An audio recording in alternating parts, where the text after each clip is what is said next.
Manchester United play out a 4-4 fever dream at Old Trafford, a match that looked like a five-a-side at times, with the attack flying, the defense disintegrating, and 2 drop points that could haunt the Champions League chase. Sir, let's get into this match. It was a wild one, and it was a draw. And the record at Manchester United, after going into halftime with the lead, is not broken after something like 500-plus games. But pretty frustrating display. United scoring 4 goals and finding a way not to win. Look, this is the United that we're getting used to. Ruben Amorim, stubborn with the formation, keeping the defenders out there. He did shift to a back four at moments during the game, but what really could you keep track of during this game? It was wave after wave. Crap defending from Bournemouth, who are struggling in the league, and worse defending from Manchester United, who are doing well in the league, are getting close to it, but every time we get close to top 4, we end up tripping over ourselves, and I feel like this is a game that when you score that 4th goal and Old Trafford's rocking, you have to learn how to lock it down, and United are just all over the place. What kills me is the fact that Bournemouth were asking questions late, and United didn't have them on the ropes, and I feel like United were learning. The attack is much better, but we're conceding more goals, and it's leading to these frustrating results at home. We haven't done well against the West Hams, Everton, now Bournemouth. Not great for Manchester United. Frustrating. It's like a match of a lot of different storylines going on at once. Obviously, the attack has made real progress. We have a goalkeeper that could have an impact at the end of the game. He made some mistakes, I think. That set-piece goal probably could have done better. Some of the other chances, lower XG, and they really capitalized. But conceded at the end, conceded 4. But at the end, he didn't concede 5, and he's the difference. Fair. Because we should have lost. Probably should have. I'm not saying we deserved to lose the game, but there were opportunities for Bournemouth to win this game late, and he came up with some big foot saves. David De Gea, but that's what you get from the 22-year-old keeper throwing up to the big leagues for the first time. So either way, he's not the problem. Let's put it that way. He's not the problem. There's a lot of problems. We did see a back 4 at times, but even then, like you said, we had 8 minutes of stoppage time. We had one half chance where Bruno put this ball in and nobody got at the end of it, and then those last 6 minutes, it was Bournemouth. That's the most frustrating. You score twice, 77th minute, 79th minute, and then to not get the lead. But I wasn't surprised. That's the worst thing. As a United fan, hate this team. I love this team. None of it surprising. It's not surprising that we went ahead. It's not surprising that we fought back in. And it's not surprising that we conceded their 4th goal to lose those 2 points, But we are in 6th place. That speaks to the competitiveness of this league.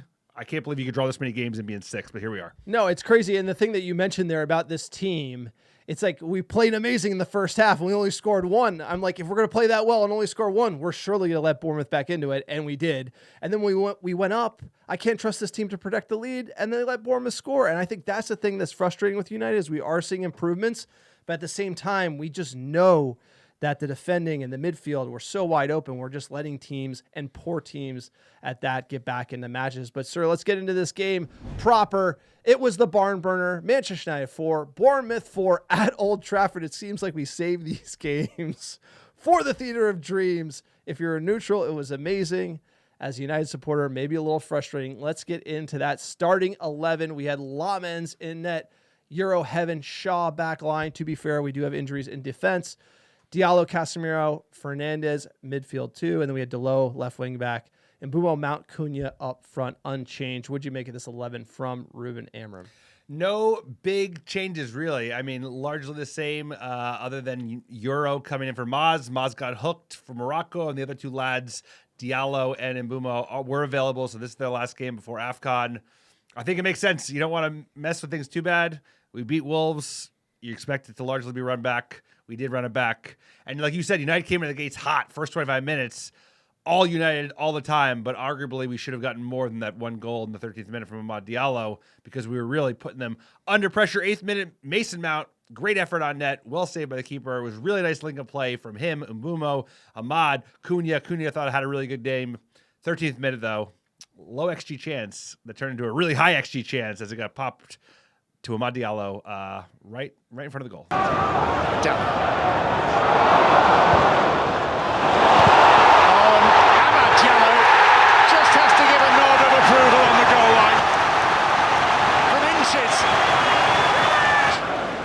Look, it was all United, and Ahmad gets the final touch there. VAR clears the offsides, but United barnstorming, crowd in front. I thought it was very exciting. Some of the best football we've seen from United in this first half. 19th minute, Cunha had a great chance in the box, ripped it wide. I felt like Mbeumo and Cunha had some chances they probably should have done better with. But we did kind of leave it where Bournemouth could get back into it, and they did in the 40th minute, right before half in heartbreaking fashion. Bournemouth would get their goal. Here for the visitors, Antoine Semenyo, 1-1. Driven. If you're into fantasy EPL, you know Semenyo's on a barn burner. And oh, by the way, Scouse Bastards won him in January, probably to replace Mohamed Salah. He is lights out and has been hurting United for the past couple of years. Semenyo with the goal. And he hasn't scored in like 8 games. And, of course, he's going to break his duck against Manchester United right when you don't want it to. But Manchester United, they did find a second goal in that first half. It was late. It was from another set piece, from another corner. Unbelievable. We scored the most goals from corners in the EPL, even above Arsenal at this point. 49th minute. Unk getting one. Big cheeks. Fernandes. Casemiro. That header counts. Great goal from Casemiro. That's some bad defending. Bad set piece defending, bad goalkeeping from Bournemouth, but we'll take it. It is 2-1. This is huge. United, I felt like going in at half 1-1, backbreaker, 2-1. Surely we're going to lock it up. Surely we're going to finish it off strong here. Surely you've not What's been the watching worst case this scenario? Surely you've not been watching this Manchester United side. What's the worst case scenario? You come out and you give up your lead within 5 minutes. I know we've done it before. 5 this minutes, season. 1 minute. Here we go. Dallo. And meantime, it's Evan Nielsen. And Evan Nielsen has scored after. How many defenders we got back there? It just cut wide open, sleeping after the half. We did this. This is the amount of times we've done this year is incredible. The letdown spot for Manchester United, we give in a goal, let them back in the game 2-2. And then as a fan, you get nervy. This free kick, I was worried, and the wall didn't hold. And this is the one where Lamens could do better here in the 51st minute. Tavernier free kick. Marcus Tavernier! And Bournemouth have scored 3 at Old Trafford. That's the worst wall I've ever seen. Swiss cheese comes to mind there, and weak from Lamens. Didn't even use the wall. He should have been positioned further over. He should have trusted the wall a little bit. He went the other way. Not good enough, but you know what? Lamens made up for it later in the game because he made some saves that Bayendier and Onana certainly wouldn't be making. And United starts throwing the kitchen sink. Subs start coming in. Like you said, 61st minute. Kobe gets some minutes for Casemiro, who's on the yellow card, who will be missing the next match for accumulation against Villa. And the crowd was thrilled to see it, even if his brother might not be.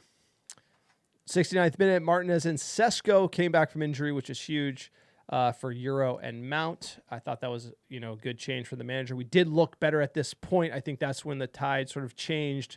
We changed it up a little bit, got more pace with Sesko, and the link-up improved. 70th minute, golden opportunity for Mbeumo, but he skies it. He was a little off. I feel like there are some of these chances he should be doing better, at least getting them on target. But we didn't have to wait much longer because in the 77th minute, Bruno Fernandes, free kick, maybe a dodgy handball there, but we'll take it. Bruno, our Portuguese Magnifico. So, we've seen one free kick fly past a goalkeeper who was somewhat off-put. This is Bruno Fernandes, and that's 3-3.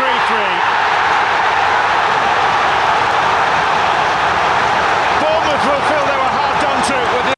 I mean, this is just incredible. What a free kick from Bruno Fernandes. And Old Trafford just woke up. It felt like when we were there against Arsenal last season, Old Trafford wakes up and you're just going to swallow the ball into the net. Cunha right away had another great opportunity here in the 78th. He finishes strong. Sesko with the assist. Go. It's Cunha. It's 4-3.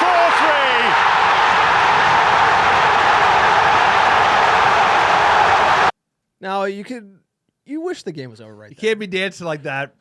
Mateus, you cannot be dancing like that. We've seen the Juju gods before come back, usually when it's the opposition doing it. I'm thinking Alan Pardew. He should dance like that. I know, but if you score more goals, and you know what? We got to ice the game. 78th minute, there's plenty of time for United to blow it, and blow it they did.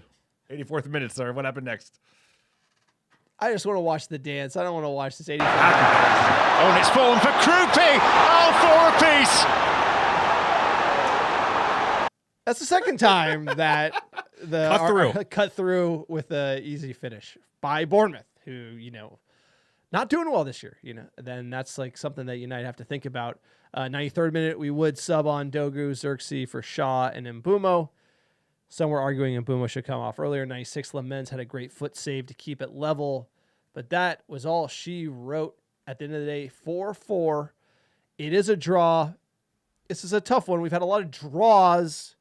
We've had draws that feel like wins. We have draws that feel like losses. This one, I feel like a loss. With Cunha dancing there, 4-3. It's a crazy game. You got to lock it down and beat Bournemouth. And the fact that they were knocking on the door late and Lamens had to come up big, that doesn't leave a good taste in my mouth with this draw. You score 4 goals at home, you got to find a way to get 3 points. I mean, that's the thing. You went ahead 3 times. You found a way to go behind 3 times. The goals we gave up were sloppy. And, some of it was, hey, a 19-year-old and a 20-year-old as your center backs. But we've seen that time and time again with even the senior lads, with Maguire and DeLitt are available. So it's a lot of the same Manchester United story. Like you said, things have been improved from last season. We are scoring goals. That is noticeable, creating lots of XG. But at the end of the day, games that should have been wins that are draws, like Forest, like Spurs, like Bournemouth, it's really frustrating because where we could be. We could be like firmly in top 4, and instead we're in 6, really still kind of in the mix. Well, the table's a crutch. This is, if you look at our last couple home games, Everton with 10 men. Everton are right behind the table. They're frisky too, sir. West Ham, right? And then like Bournemouth. Those are not, for home games for Manchester United in this stretch, those are games you have to win. You need much more than the amount of points that we got. And, that's why it's such a bad taste, because the opportunity cost of not winning these games and European football and everything we surely know about is sort of fading away, or at least not in our grasp right now, because we're going to play more difficult teams down the line. And, the Villas of the world might put you to the sword a little more than Bournemouth. But United stat sheet, 24 shots to their 12, 9 on target for both teams. That's the highest amount in any game this season. It was a barn burner. If the neutrals love this, 56% of the ball at home at Old Trafford. As far as the XG goes, we carry the day at 2.93. Bournemouth had around 2.03, according to Mark Stats. We dominated them on X threat. But at the end of the day, the only stat that matters, 4-4. They would take it. But what do we know? Let's check in with the main man, Ruben. Aaron, what does he think? How do you even begin to dissect or analyze a game like that? Yeah, it was a fun game for everyone at home. I think we lost. If you look at the game, you can think that we lost the 2 points in the second half. I think we lost the 2 points in the first half. We should have more goals. It should be a different result in the halftime. Similar to Nottingham, we suffered 2 goals really fast, but we managed to get back, to take the advantage again, and then we need to close the game. It was a fun game to watch. Of course, there is a feeling of scoring 4 goals and not winning the game. Appreciate there'll probably be frustrations defensively, but offensively, as you mentioned, I mean, the goal threat that you have now compared to last season, I mean, that must be a positive. I think people enjoy more to see Manchester United this season, but we need to put both things together. Sometimes closing the games is so important to give more a different choice to everything that we did. Look, manager says 2 points lost. Do you agree? 2 points lost? Yes, I agree. You score 4 goals at home, you have no excuse dropping points. Bournemouth, they're always dangerous. I don't know, they haven't had a good start to the season, but we know how good they are. Semenyo is like, could go to any team in the top of the EPL, and he probably will, including Manchester United. I'd love to have him on our side. I think we should maybe get frisky, but I don't think we will. That being said, this is not that dissimilar to what we've seen from United this season, which is like, even when the attack is flowing, it should have been more potent. We created 3 XG. We should be scoring 5-6 goals. It was like the Wolves game. We scored 4 goals against a U21 side.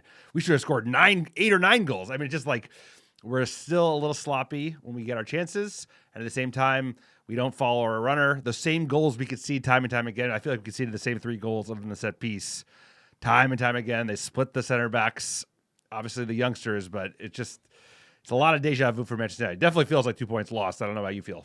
No, absolutely. And the manager's saying the same thing. How many times we've heard this from him this season? It's just like, oh, we should do better. We're frustrated. Like, it's just, I feel like we're doing the same thing over and over again. And that's the definition of insanity. That's really the system, the manager trolling people about the system.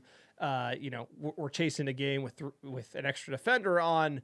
Why can't we just, go for it, put teams to the sword?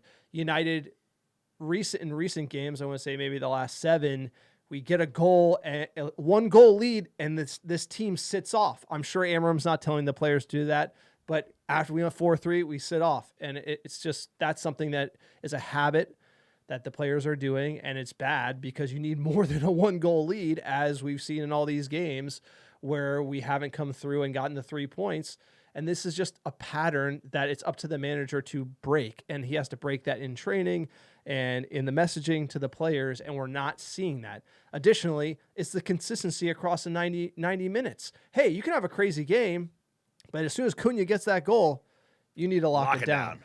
And this team can't lock it down, and this team can't attack in a sustainable fashion. We can do it for 20, 30 minutes, but we all know that towards the end of the first half, we're going to lose the gas, and we're going to let that team onto us, just like we did with Wolves and all the other teams in the league. Also, coming out at half, we're sluggish. Teams know that. They know to jump on us. And so these bad habits are just more ingrained, and we need to see them change. And unfortunately, I feel like we're just kind of living in this sort of, we don't know if we're getting better. We don't know if we're getting worse. We're just sort of meandering through this mediocre phase where the attack is killing it, but defensively, we can't hold on to a lead, and something's got to give. We either got to figure it out or our back's going to break. I don't know which one. We're going to endure. We're definitely better than last year. We're not talking about relegation fights, but it leaves a lot to be desired. We're conceding more goals. It leaves than a last lot year. to be desired what Manchester United fans want at the end of the day, because we're at 6th and we're not in a relegation fight. But like United, I think every fan knows that I don't give a shit about an exciting match. The only matches that are exciting are matches where we win. Maybe win. I want a 1-0 win. I could only score 38 goals the whole season. 1-0 every game. That would be fine with me. Like, I don't need excitement. I want wins. That's what I care about. That's what's frustrating to me as a Manchester United fan. This is better than last year, but there's so much more in this team that we could squeeze out. We did see 4-3 at the end of the game a little bit, but at the same time, like, that didn't necessarily fix all our problems because there are still holes in this squad. We are conceding more goals than last year. So like, defensively, we're worse. So I do agree. But our attack is better. Our league position is better, but like defensively, which was not great last year, this year is worse. And this is this type, and this system, I think, if you think about playing these players out of position, it's not really clicking for Heaven and Euro and a lot of these players back there. And you want to think that if you're playing extra defender, we should be almost, better. But obviously we have Bruno playing in the midfield is going to wander forward and open up holes. So this is sort of the big question. Can we figure this out? But sir, give us the last word on the match. Give us the good. The good, the team is scoring goals. It can score goals. We've seen they scored 4 today, and they easily could have scored more. The signings that have come in are having a real impact. And Mbumo, Cunha, even Šeško in his late kind of debut, he looked decent. And Lamens as well, which is the second point of the good, is that we don't have a goalkeeper that's causing us error after error again. There are issues. He's made mistakes over the last 6 to 8 weeks, goals that probably shouldn't have gone in, but at the same time, he's not costing us goals in a meaningful way, like they were just getting palmed into the back of the net by our 2 Numpkin goalkeepers last season. So that's a huge improvement. We also, all of a sudden, are a very dangerous set-piece side. Obviously, that's a little bit antithetical to the Manchester United way, but the Manchester United way at the end of the day is about winning, and it works in the Premier League, and teams have found this out. Arsenal have been hanging their hat on it, and we can't argue with the fact that we have scored the most goals from corners this season, so I'll take it. That's my good. What you got, sir? What's the bad? The defense. We saw it today. You can't hold a lead for the life of us. These are not good teams. I want to hit the nail on the head. Everton 10 men, West Ham at home, and then we're looking at Bournemouth. This is not a good Bournemouth. This is not last year's Bournemouth team, and they put 4 past us at Old Trafford. It used to be a fortress, and teams know they can get at us. Whether it's away or home, it's Swiss cheese. Also, that wall was terrible on the free kick. Look, we're losing Amad and Mbumo. That's about 25% of our goals this season are about to go to AFCON during critical games. It's about 28% of our XG. We're conceding a lot of goals, and that makes me worried about where this team is headed. Obviously, Šeško coming back from injury is huge, but the attack, if it's saving us draws against Bournemouth, Like we need that firing going forward because otherwise we have to fix the leaks at the back. I don't know which way we're headed. We need to stop the bleeding. And look, the attack, it should be better. We are overperforming XG, but I just think generally it needs to be more sustained and we have to be more consistent over 90 minutes. Maybe we don't need to go as gung-ho or be as open. We need to play a more balanced, play in a more balanced way when we play with the lead and finish games off in a very boring, predictable manner. And that's what 3 points is all about. And that's what chipping up the table is all about. It's about holding on to results and not giving bad teams ways back into games. And this team, we keep giving it away. I think that's why United fans are as frustrated as they are. It's, we have issues with the manager. We have issues with the press conference, things he said about the academy. We'll talk about that a little bit later. But where this team could be if today was 3 points and Forest was 3 points and Spurs were 3 points. Forget an Everton gopher, because they're showing people that they're a real deal, even though it's embarrassing to lose to a 10-man team.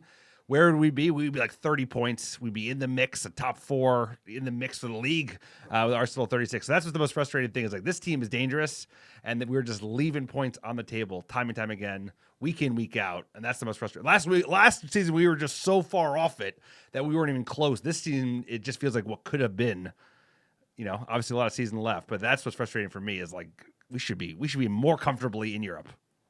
What do we got next, sir? What's up? Defense wins championships. So the only teams to concede more goals than us is Bournemouth, like Leeds, Wolves, West Ham. Those are the only teams that have conceded more than us. We got to stop the bleeding. And we got to stop the bleeding before we got Aston Villa. Aston Villa coming up. This is a really tight fixture. They're third in the EPL. We got to worry about it. It's going to be Monday, December 15th, noon Pacific, 3 p.m. Eastern. You can watch it on Peacock. Weather's going to be chilly. It's away at Villa Park. It's a great team. United's currently sitting in 6th with 26 points. Villa in 3rd. They are 7 points to the good. Obviously, this is going to be a good test. United, when we play tough teams, we usually step up to the competition. Sir, what is the weather forecast for Aston Villa next Monday? Mistake on Alex's part. It's actually Sunday, December 21st at 8:30 a.m. Pacific, 11:30 a.m. Eastern. My mistake. It is available on Peacock and Telemundo, and it will be in Birmingham at Villa Park, like you mentioned, game week 17. I'm Ron Burgundy. I'm Ron Burgundy. We're doing it live. Welcome to the pod. We appreciate all of you. English weather, low 40s, drizzly. We're headed to the Midlands. Big game because Unai Emery and his frisky villains are the informed side in the league at the moment. Tell us about the villains, sir. A storied side, founded in 1874. Villains is a great nickname. Yeah, founded in 1874 by members of Villa Cross, Wesleyan Chapel. Aston Villa are one of English's grand old clubs. They are pioneers of the professional game and original members of the founding Football League, and a century later, the Premier League, playing their home matches at historic Villa Park, sir. The Lions, the villains. Look, they've been chipping up. Unai Emery, Count Chocula, came from Arsenal. He went to the Yellow Submarine, sunk Ole's submarine, then came back to the league, and he's doing extraordinarily well.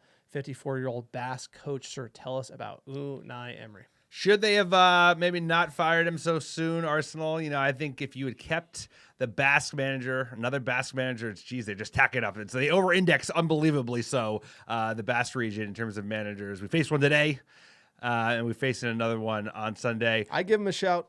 He's a hell of a manager. I give him a shout. I think they would have won more than just the sole FA Cup if he'd stayed at Arsenal and they'd stuck the course. But anyway, he doesn't have the pizzazz of what's his face. Okay, what are they about under Emery?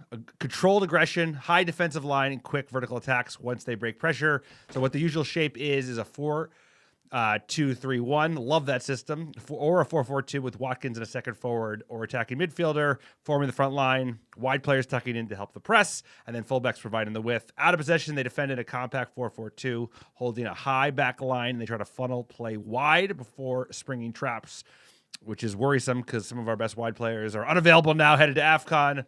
And then when they do get the ball, they like to play the ball forward very quickly through the inside channels, using rotations between fullbacks, wide players and eights. They rely heavily on the timing of Watkins' run, who's just coming into form. So things to keep in mind for Manchester United. Notes for United is the key will be managing their high line and the aggressiveness of their press without getting suffocated.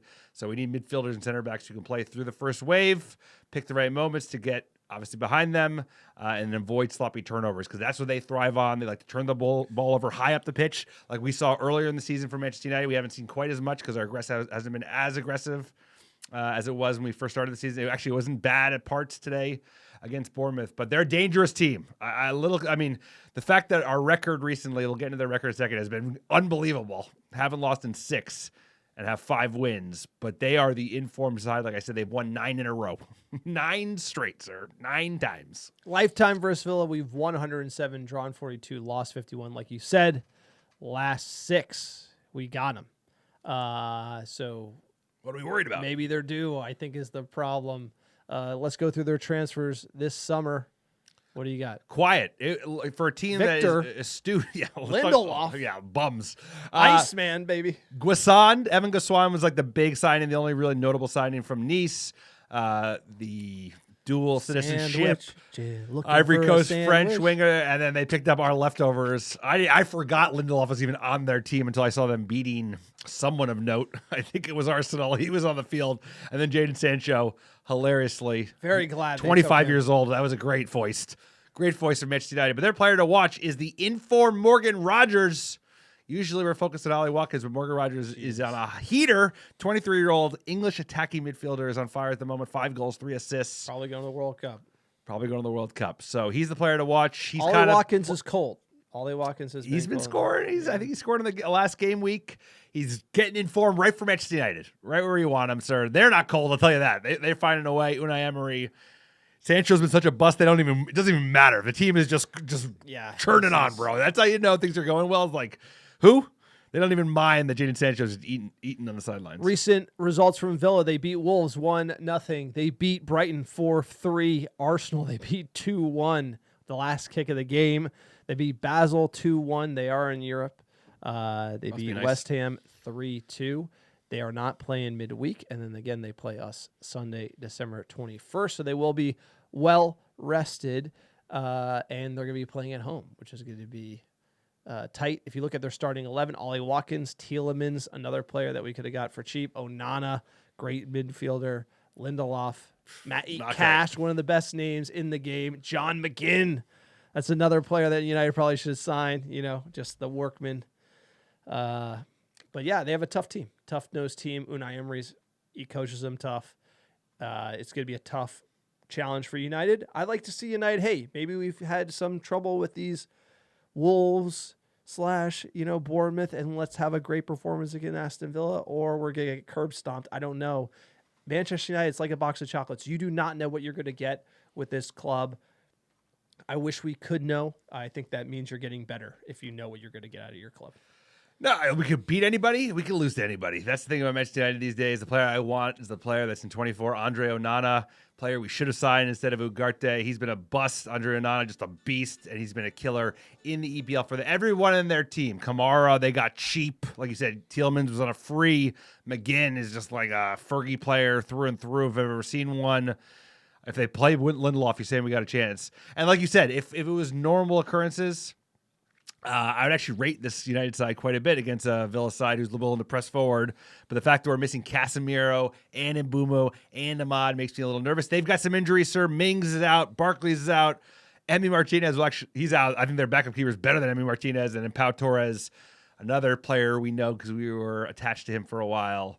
They're out. But I don't think they're going to have any trouble fielding a starting 11. Here is our 11 from the Bournemouth match, sir. Lamens, Euro, Heaven, Shaw, Diallo, Casemiro, Fernandes, Dalot, Mbeumo, Mount, Cunha. Now Diallo, Mbeumo, and Casemiro are going to be out, sir. So who are you bringing in? Kobe Mainoo is going to have to come in. I would argue that you need Kobe and probably Ugarte in the midfield. You got to push Bruno up into the 3. You got to have Mbeumo be the number 9. Bruno on Mount playing the floating 10s. And Dogu's going to come on the left, and you move Dalot over to the right. And you hope Delit or Magoo are healthy so you can put them at the back. Interesting, we have seen Lisandro Martinez. His minutes have been so heavily managed where he's getting so little time for United, where he's not really getting up to fitness. That's concerning based on the timeline. Usually a player like that is already fully back by now. He could play at least 60 minutes, you would think. But they're just, with that knee injury, they're being so careful with him. So, the Euro Heaven Shaw, that makes me a little nervous.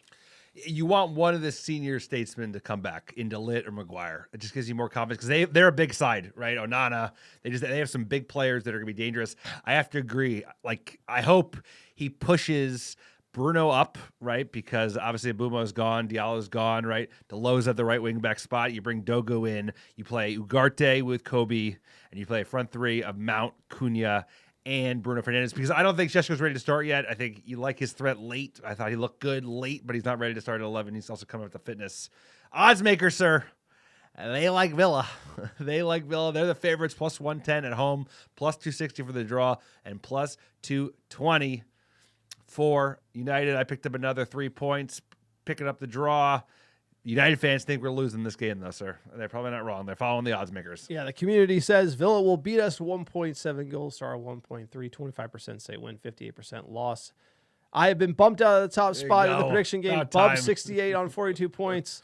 I'm on 39. D_Cole in 38. Alex is actually making a tiny bit of a comeback here in the match prediction Keyword game. is tiny. Look at that. I think he got, 3 in a row. 21 points to my 39. So the steak dinner is on the line. Let's predict it. Aston Villa, sir, who do you have?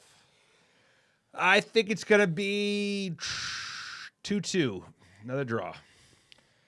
2-2. I'm going to say it's going to be, this is it. 4-1. Villa just cooking us big time. I think we're due. We've been kind of hemming and hawing a little bit here. We're a proper team. We are there. That defense is there for the taking. If you maybe get a better defender back, we could be in it. But I'm kind of concerned how we've been sort of just hanging in, and someone. We have conceded a lot. We have conceded quite a few goals. And the AFCON thing is going to be huge, and we're going to talk about that as well. Let's get into a little bit of news here. Our manager, he's been in the news talking about the youth, and he's not talking glowingly about the youngsters.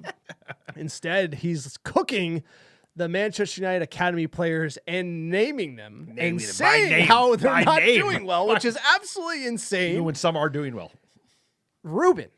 Let's hear from him. Come on the podcast. We'll tell you the history of Manchester United. We'll tell you about Jimmy Murphy. We'll tell you about the academy. We'll tell you how important the youth is at Manchester United. We'll tell you about the Busby Babes. We'll tell you about the Class of 92. We'll tell you can win with kids. What's your problem, man? Why do you got to do this? So this is the pre-match. Head coach, what do I need to do?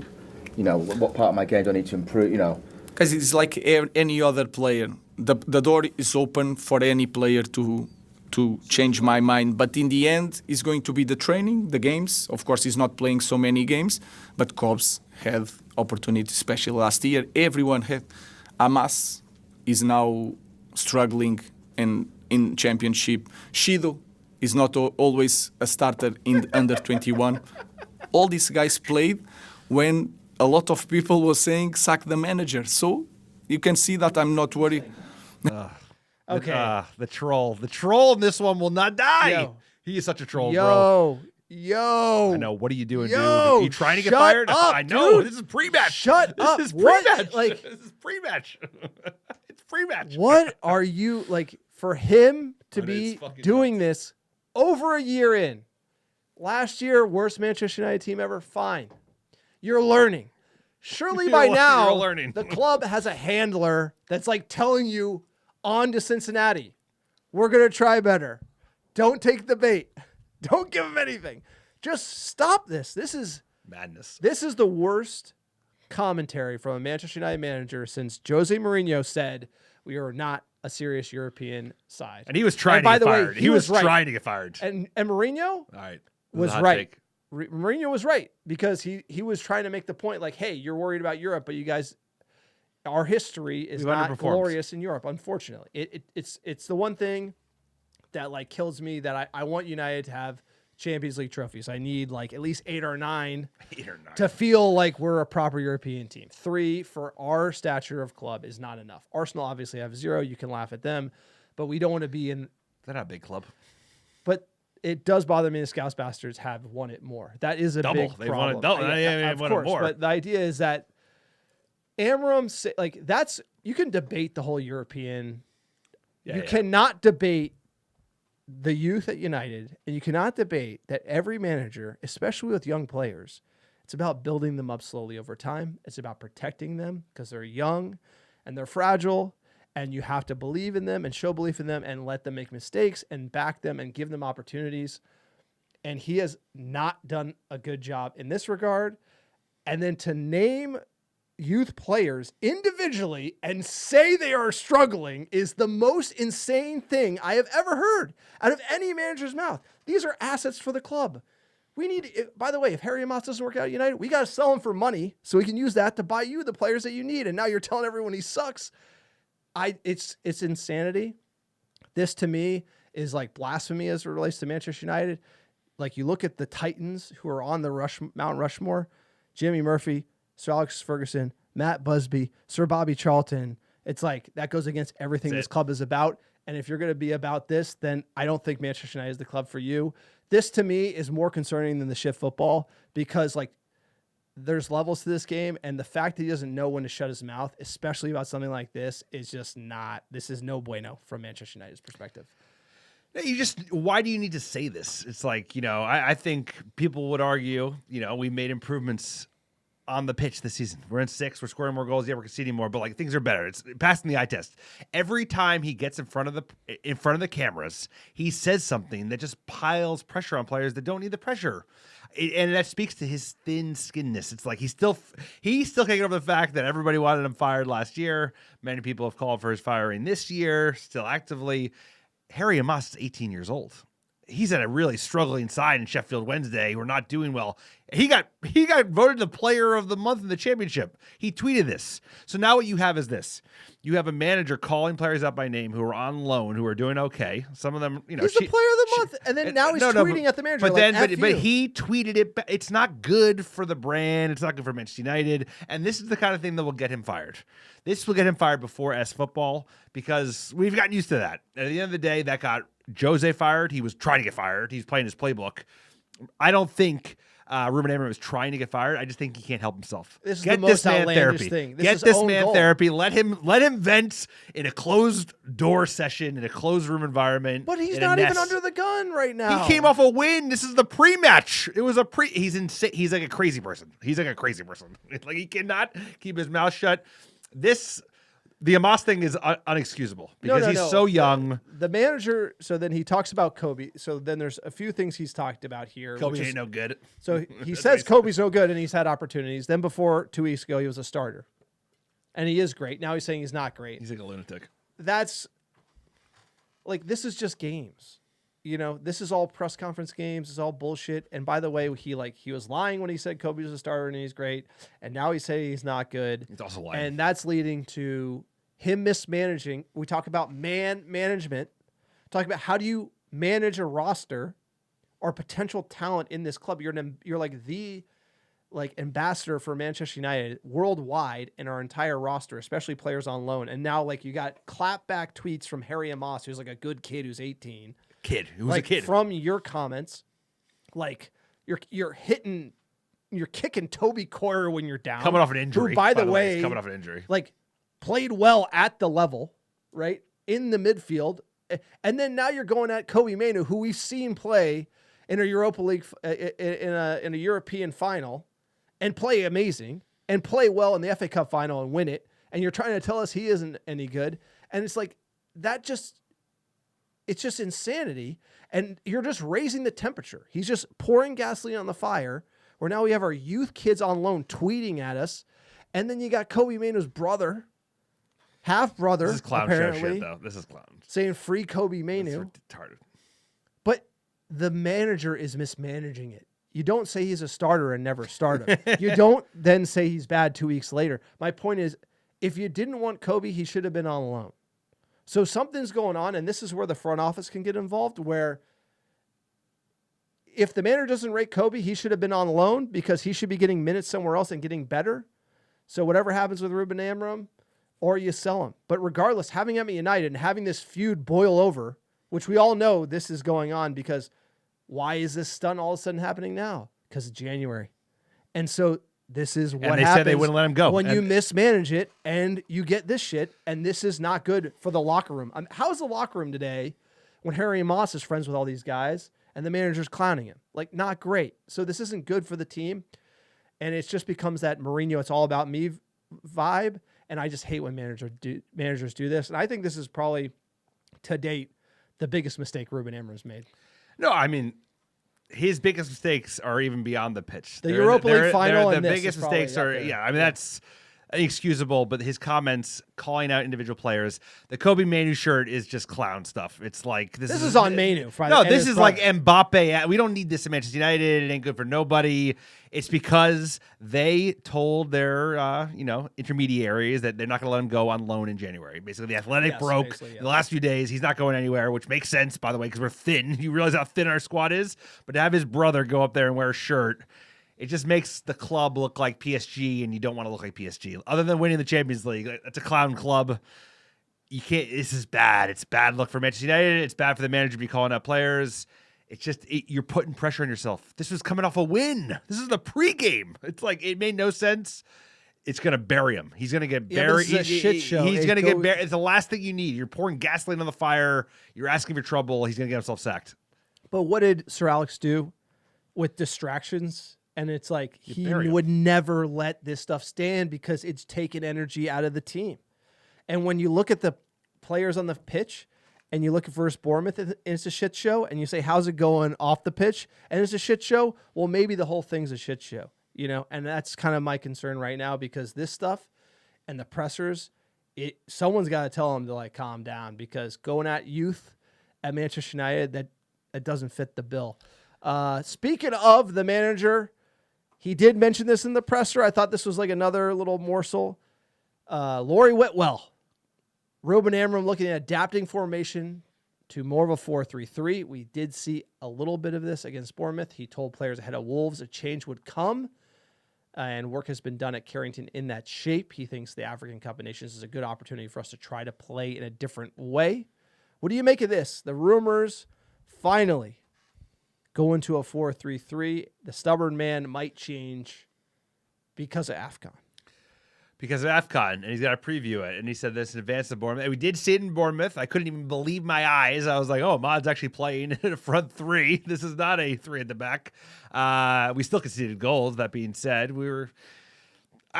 you should, as a manager, you should use every tool at your disposal to get the best results possible for your team with the squad you have.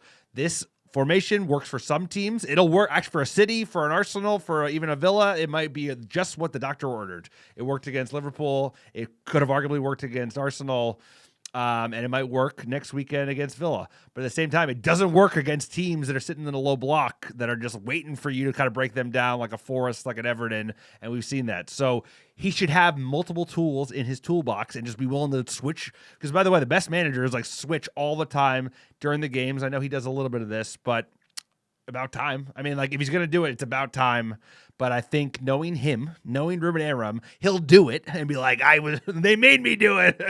Hey, see how bad we are? We're still terrible. Like, they made me do it. He'll make some comment and it will make everything work. Like, he just throws gasoline on the fire and everything blows up his face and be like, hey, yeah, like, this was dumb Jim's idea. But so when he says, and he trolls everybody, like, he's trolling people like, you'll see what we're going to do. Like, he's just trolling. This is the Mourinho level. Like, I think he's at Mourinho. And look, on the pitch, hey, attacks better, defense is shit. Off the pitch pressers, this guy needs to calm down. I'm going to say, like, he gets an F when it comes to this, like, managing it. And, like, he's pissed that this got out, and then he's, like, trolling the press. It doesn't help, because he is reluctantly doing this. Like, this is something that has come top down. Right. And it's saying, hey, and, like, he will only do it if it's in the light of, like, I have to play this way because of AFCON, and I'm losing these players, and I got to put Bruno in the 10, and ultimately this is the best way for United to play. Like, he'll reluctantly do it. But this, I feel like that argument that you saw at Wolves between, like, the Three Stooges, Ratcliffe, Barada, and Wilcox, like, has something to do with this. And I'm sure he's not happy about it, but we're going to see how it progresses. But the fact it's done under this umbrella, I'm excited to see it, because watching Bruno play in the 2 is unfair to him. And then, like, looking how wide open we are in the midfield. And, oh, by the way, against Villa, Casemiro is out. which is amazing. He's been as healthy as he has been because he's always had injuries, usually mid-season. He always gets suspended as well, whether it's a red or another yellow. True. Needs a break. And how are we going to look without Casemiro? It's going to be huge. Like, this Villa game is going to be huge. It's the first AFCON look, and we need everything to help. So if the players are more rest assured in a 4-3-3 and we look better defensively, maybe there's a spark there. But the manager, I'm sure, stubborn as he is, might change it back because who knows why he's doing this or where this is coming from. But I feel like this formation narrative has gotten completely out of control only because he's so stubborn. I feel like he's almost created this where like he almost should have changed it earlier or just played it 1 or 2 times and no one would talk about it. It's become the whole identity of this team and him, and it's all about it. And it's like, you know what, knowing this manager, he could switch to a 4-3-3 for AFCON for like 4 or 5 games. We'll go on like we'll win every game, and then he'll switch back. Because he's so stubborn. He's like, no, you know what? AFCON's over. I got Ahmad. Guess what, buddy? You're a wing back again. Enjoy it. Do whatever you can to alleviate pressure. And this manager doesn't do that. The system sometimes puts too much pressure on the boys. And at the same time, his press conferences are just insanity. Let sleeping dogs lie, Just sir. be cool, man. He's like Just waking be up the cool. dogs. He's Just waking be up the cool, dogs, man. He's got the dog whistle. No, like blowing Harry it, and Moss, like he ain't no good. Like what? Are you trying what? to get fired? Are you trying to get fired? Maybe he's trying to get fired. I think Phil LeBron, the friend of the pod, was like, I thought that video was AI generated. Did he say that? So he was like, I thought this was AI generated because it was so. It was the end of the outlandish. press conference too. It was like just like land the plane, outlandish. dude. All right. Next bit of news: Scholes going at him. Scholes, who retired from punditry, created a podcast, and he absolutely just like. I like Scholes because he doesn't pull. Does that mean he retired from punditry though? Like I don't know. I thought it was funny. He's like, I retired from punditry. Now he's like just talking shit about the manager. Paul Scholes scores goals. One of my favorite Manchester United players, if not the number one Manchester United player. When he speaks, we listen. Manager just gets this club full stop. Yeah. I just don't think he's the right man. Man United is about risk and entertainment more than anything. At home especially. Having fans on the edge of the seat fucking ready to go. Wingers who beat people, shots on goal, bits of skill. There's nothing there. That's from the club. We talk about this as a different club. They've got Omar Barada, they've got Jason Wilcox, who are probably brilliant at the job, brilliant at what they do. They're not Man United. They don't have a clue what it's like to buy a Manchester United player, to bring a Manchester United manager in. If you go to Sporting Lisbon and watch, they play 3 at the back. Right away, that's no. Man United never do that. They can't do that. They just can't. It's been proven over years and years and years. And I'm talking even before Sir Alex Ferguson, it was always about 4-4-1-1 or 4-4-2. Yeah. Entertaining people. He hasn't got that in him. He brought 4 defenders on against West Ham. If we go 1-0 up, the manager always said 2, 3, 4. I remember once, I think we were playing Chelsea, went 1-0 up and we sat back a little bit. Now Chelsea were a good team. The manager went absolutely nuts after the game. That doesn't happen here. When you score 1, you go for 2. You go for the throat every single time. I just don't think he gets it. Scholes, maybe the entertainment thing you got wrong because Bournemouth was surely entertaining, but for some, it had been boring up until then. But the idea of like sitting off defensive subs, I have to agree with him there. I mean, it's double faceted because at one point, like, we are playing through the back and we've created the most XG in the league. I think what's more of an indictment of this manager that's antithetical to the United way is the comments about the academy and the fact that he does not rate our existing academy players, our academy players on loan, or has any type of urge to promote youngsters and get them in the squad. Like Shea Lacey, where he at? I'm not saying he has to be the guy. He's a kid. No, he had the lead Eric against Ten Hag, Wolves. But he had the lead against Wolves. Like, but he had opportunities to do it. He could have brought him on. But Eric Ten Hag understood this. Like, he got a lot wrong. He understood, like, you play the youth. Ole got it. Van Gaal got it. It's just like... But he did promote a ton of players at Sporting. Like, so his take at Sporting was that's what's interesting. Yeah, small fish, small pond, low stakes was football. Completely different. His view on the youth is completely different than Manchester United, and it's infighting. It's unnecessary. It's just give the people the Kool-Aid. Give them what they want. Give them what they want. Say the youth is the future of United. Just lie to us. Just lie to us. Ever talked about that? About just when you play for this club, the indoctrination, understanding the history. And that's really important when it comes to he shouldn't. I almost feel like someone hasn't sat him down and talked to him about it. They have to have, but it feels like they haven't, or it's not getting through because you should be like, hey, I know you might feel this way, but you should not say this to the millions of United fans out there. You know what? They probably have it in a way that we take for granted. We're probably like, oh, he's obviously getting sat down like once a month with a comms team, communication team, being like, do not say this, focus on this. This will give you gravy points for the fans, like easy layups. Red meat. Knowing our club, like Ratcliffe, like finger on the butt, like he's just. The fact that he's like, hey, Ratcliffe tells me stuff and I tell him to F off, like, that's probably a red flag. Is that a red flag? That's probably not great. This is the guy who's running the whole club. What do the fans think, sir? It's just like, just don't criticize the youngsters who are on loan trying to make a name for themselves, who are actually doing well. Like the Harry and Moss thing is just insanity. No, but if you went through a report card, it would be like, attack is definitely like, got better. Defense got worse. Like pressers are not getting better. How could they get worse? You could go down the list. Academy is like improving play. Like you could go and give him a report card and be very mixed. And like he's got to look at that and be like, hey, we got to fix these things. And I want to be here for the long term, and I want to communicate that. And if I'm going to be here for the long term, the youth is a big part of that, and in respecting it. But that gives you cover. That gives you air cover to figure it out. By the way, that's a reasonable take. That's a right. reasonable way to look at this Fans club. would be more patient and respect it than just fighting ghosts like Jose Mourinho in the pressers. I tweeted out today on the manager topic, Scholes kind of going at him. There's a lot of different factions online, but the real question is Manchester United getting better or worse? And I just thought I'd tweet that out. 32% said we're getting better. 17% said we're getting worse, and 50% said no effing clue. Like no clue if we're getting better. Half of the people are literally like, we have no idea what's going on, which I really think is a good assessment of that report card I kind of laid out. Like, are we headed in the right direction? Is this going to get better? Or, I just feel like, I don't know. Or are you at the 50%? I think we're treading water, and I don't see any rescue ships coming. I think that's kind of where pick a three. Pick one of the three. Which one are you picking? Yeah, I would say no clue. I don't know if we're gonna get on that rescue boat and be okay, and I don't know if we're gonna drown. I don't know. Like if you score 4 goals, can we figure out the defense? You think we could, but 16 games in, I don't know if we're gonna figure it out, and then we're fighting ghosts. So it's there's a lot going on at the minute, and it's very foggy to me. So I would say I do not know. I tell you what, the pressers are not getting better. The pressers are getting worse. I feel like the areas that were the worst last season have gotten better, but then we have new problems. It's like the goalie and the attack has improved, but now we look way more open than I felt like we even were last season. Maybe that's in the mission of getting the attack improved, but there are real issues to fix. And I think what you can do is be vanilla in a press conference and you'll give yourself air cover. And instead it's like heap on the pressure, get the quote machine going. The reason why, like we can we're go not into going the to be stats. consistent. Yeah, we're still early. We go in the stats and we have the Manchester United #1. scored the #1 XG.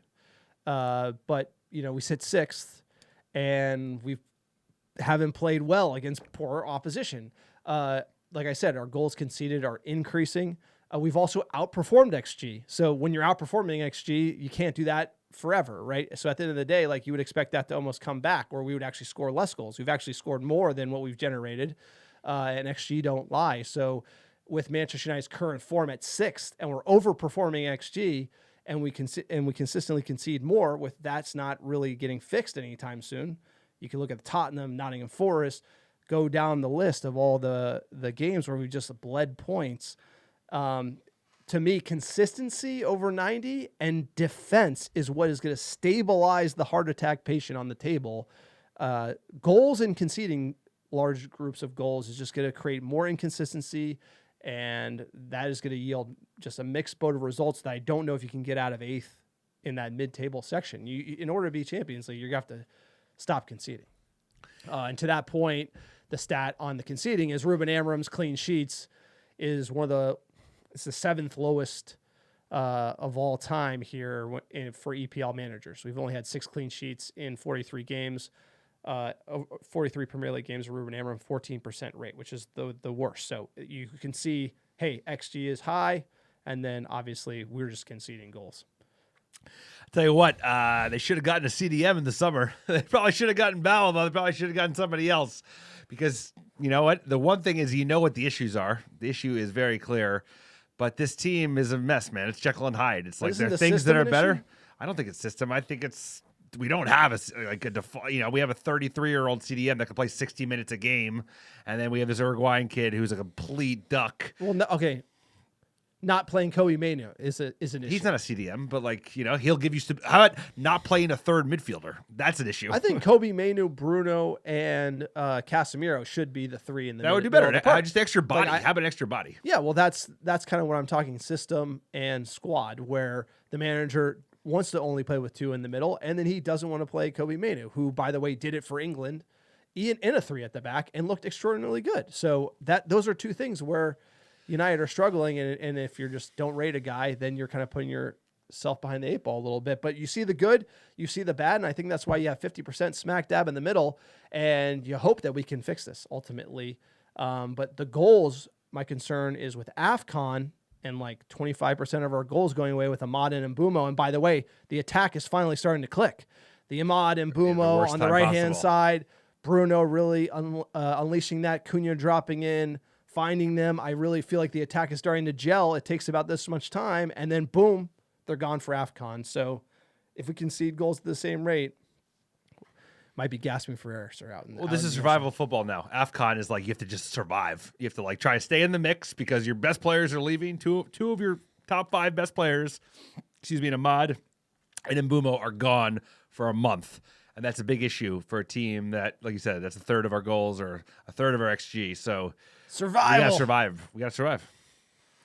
Will we survive? Who knows, sir? I guess survival for me is European football. I don't know about you. Yeah, European football is Europa League as well. So it's there's a lot of opportunities. Don't say that. We're in. I mean, It's Champions League until it's not. It's Champions. Well, it's not. Right now, it's not. We're in 6th. That's not. No matter how many coefficients they get, we're still not getting Champions League football with 6th place. Jumping to fan questions at you, Bosun. For fuck's sake, a week to prepare to play a struggling team at home, and they put on that performance. What is the manager trying to do? Completely headless and chaotic. Very close to losing the game at the end, too. Kobe looked good, and Bruno scored a screamer. Also, the home record holds. It's incredible that home record is held. People really care about that record. I've seen every record fall so far, so that one will fall. I'm not the 20 times fell. Most trophies in England fell. They're all falling. They all fall down. They all fall down. So this one, the record thing, I used to really care about, and it's been a rough couple. What will happen is it will fall, and then we'll stop talking about it. And then in a month, it'll be like, oh, that was fun while it lasted. It's also not that big of a deal. I mean, it's kind of cool. Was it leading at half? You don't lose. Is that? Yeah. For 350 games, that's a lot of games. I know. But it's a going away. You're already like, not a big deal. It's it kind of 6 clean sheets. Didn't get that. By the way, 6 clean sheets in 43 games, bro. Not great. It's we still got that record. It's how about not getting relegated? That's the one I want. At Yoni Boy _ there's no way we keep blaming Ruben for this. The players have to take some accountability. Ruben has given us flexibility this match, and yet it's the manager's fault. Sirs, how is it the manager's fault? I think it's the manager's fault because of the press conference. I don't necessarily blame. Euro and Heaven, who are young lads. To be fair, they're 19 and 20. They got cooked time and time again, split multiple times. My issue, and he switched the formation. My issue is these pressers. I'm not necessarily that hard over about dropping points against Bournemouth. It's he is going on record before a game and be like, this 18-year-old kid that's on loan is no good. That's piling pressure on this side. We're 6th place. I'm okay with it. I thought we'd be that's something that the bottom half of the table. Say. That's give me a couple dark ales. I'm I just hey, Ten Hag out Leverkusen. Bum. Hey, what a bum. What? What? This manager is piling pressure on himself. So I agree to a certain point, Yoni, that the players have fault in the way that we are not able to convert playing really well for the 30 minutes and the way we are letting teams back onto us. That is definitely on the players.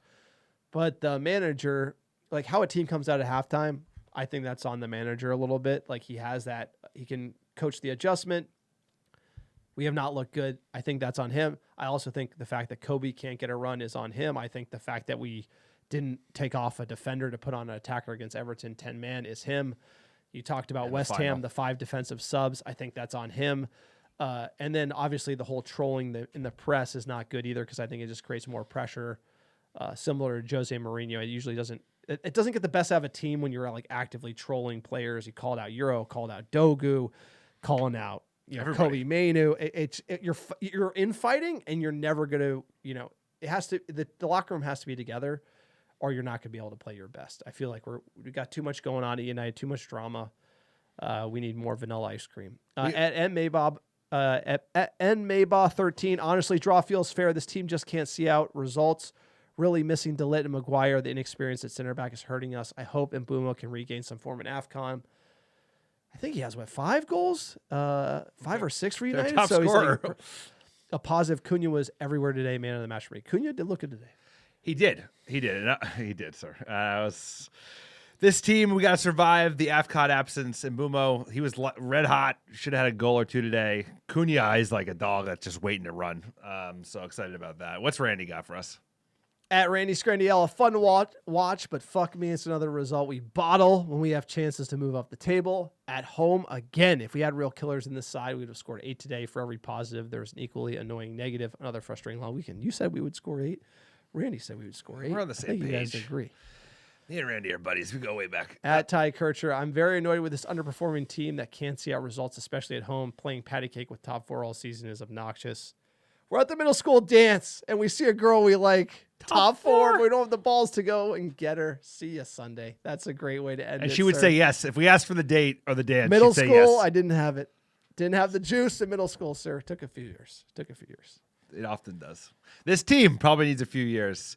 Whether or not he'll get it, given all the heat like you said, we did so much work to move out all the drama of this dressing room from a transfer perspective, and this manager is piling drama. He's bringing drama back in. It's like we pushed out the Rashford and the Sanchos. That's all they know. And the Garnachos, and instead he's like stirring it up. We got like a bunch of good kids sitting around ready to play ball. It doesn't make any sense.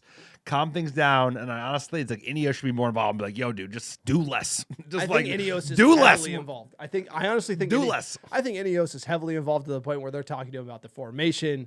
They're talking about not about the pressers, because they've gotten worse. The pressers gotten worse. No, I just Maybe don't that's think why he's frustrated about. He doesn't like being told what to do, so he's just I don't think lashing he out. listens. No, like he's like my 3-year-old daughter. She's like, no, I ain't listening to you. Like, yeah, that's what Amorim strikes me. But the thing is, there's certain managers, like you can see it. A Jose Mourinho is gonna come in. He's gonna just he hates Henrik Mkhitaryan. Gonna push him out for no reason. But you know what? He's gonna win you things. He's a winner, and he's going to blow up certain players in aspects of the team, but he's going to get this team to win, and you'll do whatever. You'll sell your soul. You'll let him beat up Mkhitaryan. But Ruben Amorim and Eric Ten Hag, Poor Mickey. those guys aren't good enough to fall out with multiple players on your team, and we're not bringing in enough bodies for them to do that. That's not the model at Manchester United. The manager needs to keep the drama down. He needs to tone it down, and he needs to get this team together, playing for him, and picking fights with different factions in the locker room. With Kobe Mainu? While shipping a lot of players, it doesn't make any sense. It's one thing to fall out with Cristiano Ronaldo, with Jadon Sancho. It's like with Kobe Mainu, with Harry Amos, who's like an 18-year-old kid.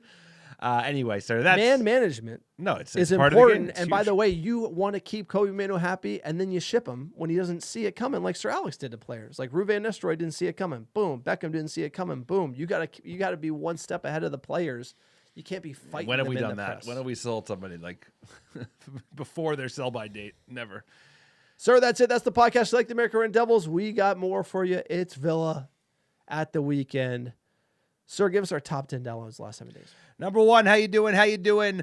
Chicago, Illinois, Los Angeles, California, New York, Dublin, Ireland, Charlotte, North Carolina, Oslo, Norway, Portland, Oregon, Melbourne, Australia, Brooklyn, New York, and Raleigh, North Carolina. Appreciate all the American Devils listen week in, week out. Couldn't do without you. Big games coming thick and fast. Holidays are coming. We got Villa. We got Boxing Day. We got Newcastle. A lot of games coming. Appreciate all of you. Thanks for supporting the pod. Don't forget to like and subscribe. Check out our YouTube channel. Check out our newsletter. AmericanRedDevils.com/newsletter. Check out our store, AmericanRedDevils.store. Grab some merch. Support the podcast. It's going to be a long season. Who knows? It's been a long season. Are we getting better? Are we not? I don't know. We'll see, sir. I see the Stratford End horizon, though. On to the villains.